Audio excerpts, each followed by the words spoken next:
Yo, what's up guys, welcome back to my channel. So today we have one of the badge guides for you guys. I know we're going to show you guys a lot of these badge guides. Today we're going to be looking at the Kermit Washington Triple Threat Offline Galaxy Opal Kermit Washington. So we're going to be looking at which badges in particular you guys should be adding to that card.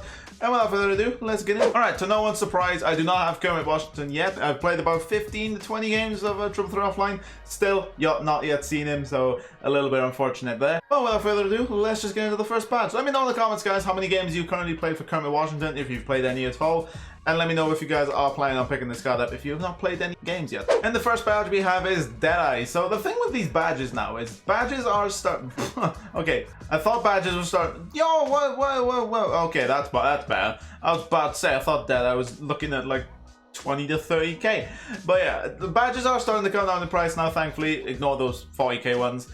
But yeah, Deadeye, definitely a badge you guys definitely need to add on most of your cards if it doesn't have it. Reduces the impact of a defender who's closing out. Is overall a very necessary badge. Speaking of necessary badges, we have Range Extender, which I already have apparently. I already have a Range Extender, but yeah, Range Extender, of course, as you know what Range Extender does, it increases the range at which a player can effectively shoot. He does only have an 81 three-pointer, but if you do add a decent shoe, like say if you want to add a Kobe shoe to this card, I don't know why you would, then you have a coach like D'Antoni. D'Antoni increases it by 5. If you have then, obviously, the Kobe shoes, that increases it by 4. Excuse me, the other way around. Coaches increases it by 4.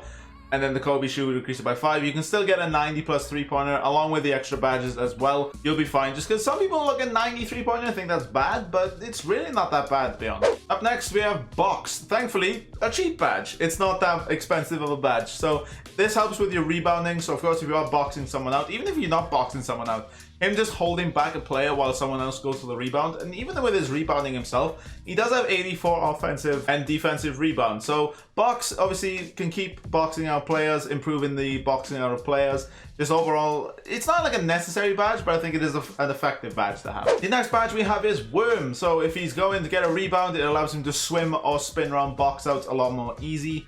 So if he is obviously going to reach for that rebound with his 84 offensive and defensive rebound, this allows him to just basically try and get around the defender if they are trying to box him out. Just again, not really a necessary badge, but I think it is one that is very somewhat underrated, and I think it could complement the card quite a bit. The next badge we have is Flexible. It reduces the penalty suffered from missed time jump shot releases. Again, I think this is a necessary badge. The last two badges weren't really that necessary, but I think Flexible Release is very much a necessary badge. It is a badge that's starting to creep up in price as well, which is a little unfortunate, but I do think it is a necessary badge for you guys to add to this card. Alright, so we've added 5 badges to the card. Now, the next 2 badges I'm going to tell you are honorable mentions. So, Lob City Finisher, he does have a decent alley-oop tendency. He has a 50 alley-oop tendency, so of course, throwing up alley-oops, you might just be fine with a 50 alley-oop tendency, just to not run Lob City Finisher. But in terms of, obviously, the help that Lob City Finisher adds, it increases the chances of completing it, just because if you throw it up and someone has, like, Silver Intimidator, for example, 99% of the time, he's most likely going to brick that dunk. So Lob City Finisher just helps with that. So, of course, if you do like chucking up lobs and you like chucking them up efficiently, Lob City Finisher I think would be the one you guys want to add. Any final honorable mention is Brick Wall. I only recommend you guys add this badge if you run him a power forward or you plan on running him in Triple Threat Online, because screens, especially with Brick Wall, screens can be very effective. But of course, if you're running him in a small forward, most of the time he's not going to be the one setting the screen. So I think only run this badge if you running the card at power forward, or if you plan on running this card quite a bit in Triple Threat Online. Aside from that, I think you guys should go with a different badge. But boys, that's it for the video. If you guys have enjoyed the video, please drop a like on the video, subscribe to the channel if you guys are brand new around here. Comment down below, guys, which badges in particular you want to be adding to this Kermit Washington.